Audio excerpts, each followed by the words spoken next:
मुंबईवर कुणाचा झेंडा फडकणार, मुंबईमध्ये कुणाची सत्ता येणार, मुंबईत कोण विजयी होणार, या सर्व प्रश्नांची उत्तरं शिवाजी पार्क मधील 11 जानेवारीच्या ठाकरे बंधूंच्या सुपरहिट सभेनं आणि 12 जानेवारीच्या त्या शिवाजी पार्क वरील महायुतीच्या फ्लॉप सभेमुळे स्पष्ट झाली आहेत.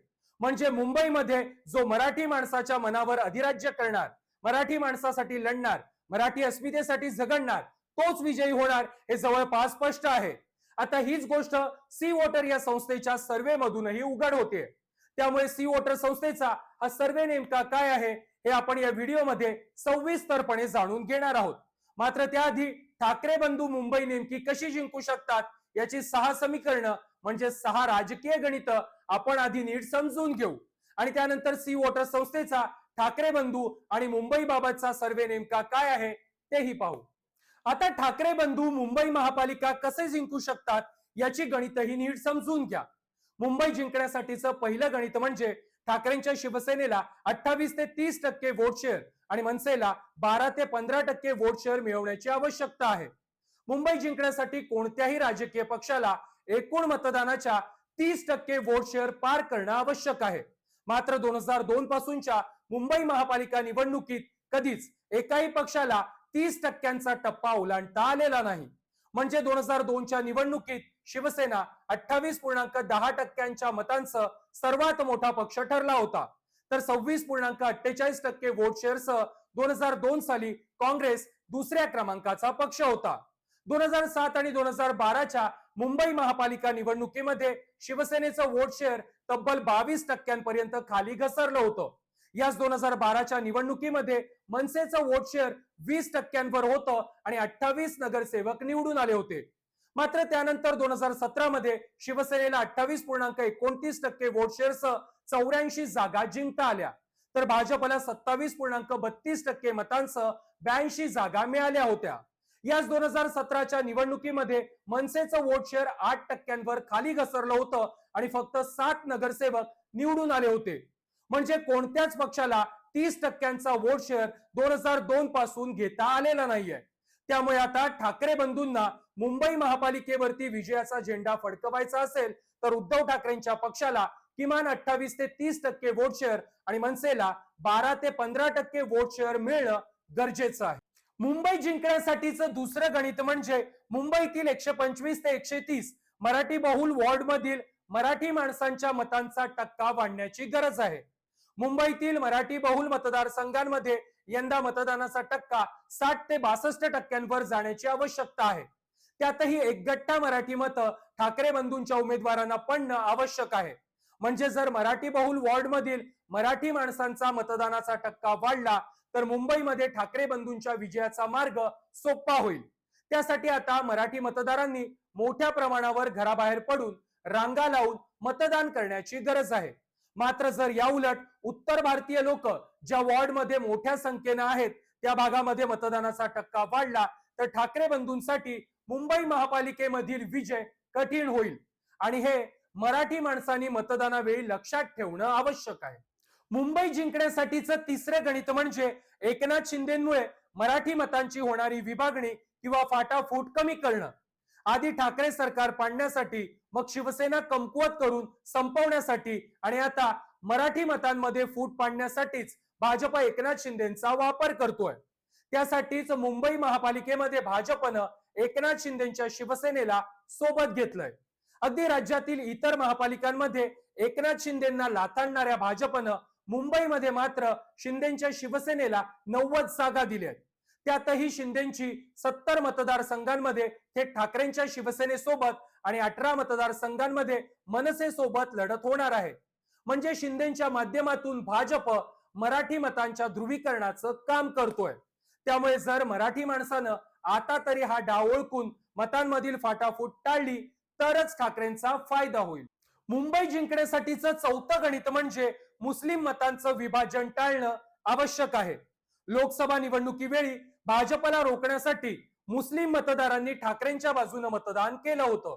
आता तोच कित्ता मुस्लिम मतदारांनी गिरवण्याची गरज आहे. पण आताच्या मुंबई महापालिका निवडणुकीमध्ये मुस्लिम मतांच्या फुटीसाठी MIM, समाजवादी पार्टी, काँग्रेस, राष्ट्रवादी काँग्रेस असे अनेक पक्ष कारणीभूत ठरणार आहेत. मात्र भाजपला रोखण्यासाठी मुस्लिम मतदारांनी लॉजिकली आणि स्ट्रॅटेजिकली एकगट्टा मतं ठाकरेंकडे वळवली तर ठाकरेंचा मुंबईतील विजय निश्चित होईल. मुंबई जिंकण्यासाठीचं पाचवं गणित म्हणजे उत्तर भारतीयांची एकगट्टा मतं भाजपला जाण्याऐवजी काही मतं काँग्रेस, सपा, बसपा या पक्षांनी फोडली तर थोडाफार ठाकरेंना फायदा होईल. म्हणजे उत्तर भारतीय मतांमध्ये थोड्या प्रमाणावर का होईना फूट पडून हीच मतं काँग्रेस, सपा आणि बसपाला मिळणं आवश्यक आहे. असं झाल्यास एकगट्टा उत्तर भारतीय मतांच्या जीवावरती उन्माद करणाऱ्या भाजपच्या नांग्या मुंबईमध्ये ठेचल्या जातील. मुंबई जिंकण्यासाठीचं सहावं गणित म्हणजे बोगस वोटिंग आणि ईव्हीएम मधील गैरप्रकारांवरती नीट नजर ठेवणं. बोगस वोटिंगच्या जीवावरच भाजप प्रणित महायुती निवडणुका जिंकते यात आता शेमड्या नेमड्या पोरांनाही शंका उरलेली नाही. त्यामुळे हीच बोगस वोटिंग रोखण्याचं सर्वात मोठं आव्हान ठाकरे बंधूंसमोर असणार आहे.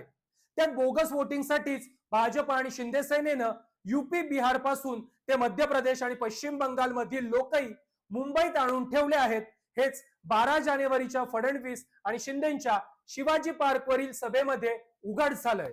हेच युपी, बिहार, मध्य प्रदेश आणि पश्चिम बंगाल वरून आणलेले लोक फडणवीस आणि शिंदेच्या 12 जानेवारीच्या सभेतही सापडले होते. त्यात मुंबईतील मतदार याद्यांमध्ये 11 लाख डुप्लिकेट वोटर आधीच घुसवलेले आहेत. त्यामुळे आता हेच बोगस वोटर कोणत्याही मार्गाने थोपवण्याचं काम ठाकरेंच्या, शिवसेनेच्या आणि मनसेच्या कार्यकर्त्यांना डोळ्यामध्ये तेल टाकून करावं लागणार आहे.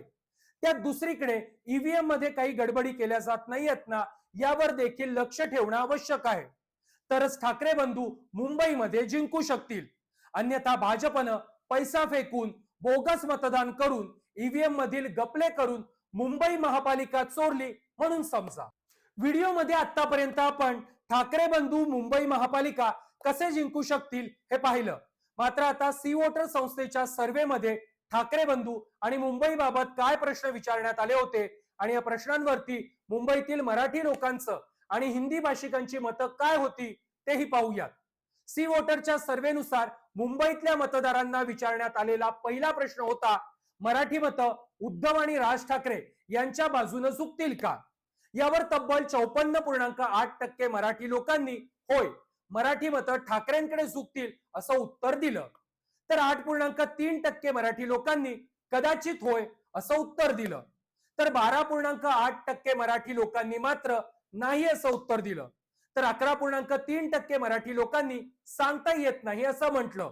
आता इथे स्पष्ट होतंय की मुंबईमध्ये मराठी माणसाचा झुकाव हा ठाकरे बंधूंकडेच आहे. आता याच प्रश्नावरती हिंदी भाषिकांनी काय उत्तर दिलंय तेही पहा. मुंबईतील 42.1% हिंदी भाषिक लोकांनीही मान्य केलंय की मराठी मतं ठाकरे बंधूंनाच मिळतील.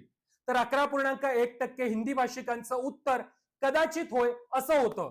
14.8% हिंदी भाषिक लोकांचं मत आहे की मराठी मतं ठाकरेंना मिळणार नाहीत. म्हणजे बहुतांश हिंदी भाषिकांचंही स्पष्ट म्हणणं आहे की मराठी मतं ठाकरेंकडेच वळतील. सी वोटरच्या सर्व्हेनुसार मुंबईतल्या मतदारांना विचारण्यात आलेला दुसरा प्रश्न होता, ठाकरे अजूनही सर्वात मोठा ब्रँड आहेत का? यावरती 49.2% मराठी भाषिकांनी होय, ठाकरे अजूनही सर्वात मोठा ब्रँड आहेत असं म्हटलं. 25.3% मराठी भाषिकांनी ठाकरे ब्रँड कमकुवत झालाय असं म्हटलं. तर 9.3% मतदारांनी ठाकरे ब्रँड नाही असं उत्तर दिलं. 16.2% मतदारांनी सांगता येत नाही असंही म्हटलं. यावरून हे लक्षात येत आहे की मराठी माणसामध्ये आजही ठाकरे ब्रँडची क्रेज आहे.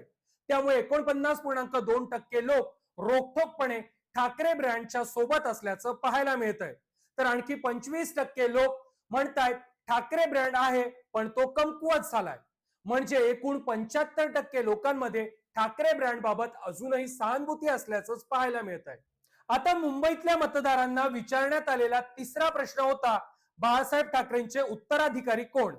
यावरती 44.3% मराठी भाषिकांनी बाळासाहेब ठाकरेंचे उत्तराधिकारी उद्धव ठाकरे असल्याचं म्हटलं. तर 25.5% मराठी लोकांनी एकनाथ शिंदे यांचं नाव घेतलं.